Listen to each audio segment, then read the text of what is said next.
ജീവിത സായാഹ്നത്തിലെ ആരോഗ്യ കാര്യങ്ങളെക്കുറിച്ച് വിശദമായി ബോധവൽക്കരണം നൽകി ഡോക്ടർ പ്രേമചന്ദ്രൻ. സെറീന ട്രസ്റ്റിന്റെ ആഭിമുഖ്യത്തിലാണ് ആരോഗ്യം ജീവിത സായാഹ്നത്തിലും എന്ന വിഷയത്തിൽ ക്ലാസ് സംഘടിപ്പിച്ചത്. ആരോഗ്യം ജീവിത സായാഹ്നത്തിലും എന്ന വിഷയത്തിൽ ഡോക്ടർ പ്രേമചന്ദ്രൻ നടത്തിയ പ്രഭാഷണം ശ്രദ്ധേയമായി. ആധുനിക ജീവിതശൈലിയിൽ വന്ന മാറ്റങ്ങൾ മൂലം ശാരീരിക പ്രവർത്തനങ്ങൾ കുറഞ്ഞതും കാർബോഹൈഡ്രേറ്റ് കൂടുതലുള്ള ഭക്ഷണ രീതിയും രോഗങ്ങൾ വർദ്ധിക്കാൻ കാരണമാകുന്നതായി അദ്ദേഹം പറഞ്ഞു.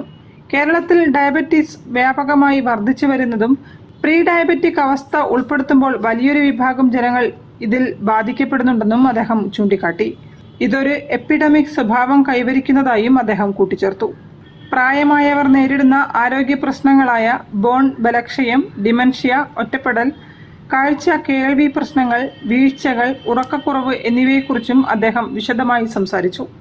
ശരീരത്തിന്റെയും മനസ്സിന്റെയും ആരോഗ്യ സംരക്ഷണത്തിന്റെ പ്രാധാന്യം ഉൾക്കൊണ്ടുകൊണ്ട് ജീവിതത്തിൽ പ്രാവർത്തികമാക്കുകയാണെങ്കിൽ സായാഹ്ന ഘട്ടത്തിലും ആരോഗ്യകരമായ ജീവിതം നയിക്കാനാകുമെന്നും അദ്ദേഹം വിശദീകരിച്ചു. പിന്നെ അതിൽ കൂടുതൽ ഇപ്പോ ജിമ്മിൽ പോയിട്ടോ അല്ലെങ്കിൽ വീട്ടിലോ വെയിറ്റ് ലിഫ്റ്റിങ്ങോ അങ്ങനെ വല്ലതും ചെയ്യണമെന്നുണ്ടെങ്കിൽ ഒരു നേരത്തെ പറഞ്ഞ ഒരു ഇൻസ്ട്രക്ടർ വേണം, ഒരു ഫിസിയോതെറാപ്പിസ്റ്റോ, അത് ഒരു പ്രോപ്പർ മെഡിക്കൽ ചെക്കപ്പ് കഴിഞ്ഞ ശേഷമാണ് ഞാൻ പറയുന്നത്. പരിപാടിക്ക് പ്രഭാവതി, സുധാകരൻ PP തുടങ്ങിയവർ നേതൃത്വം നൽകി. News bureau, Kozhikode.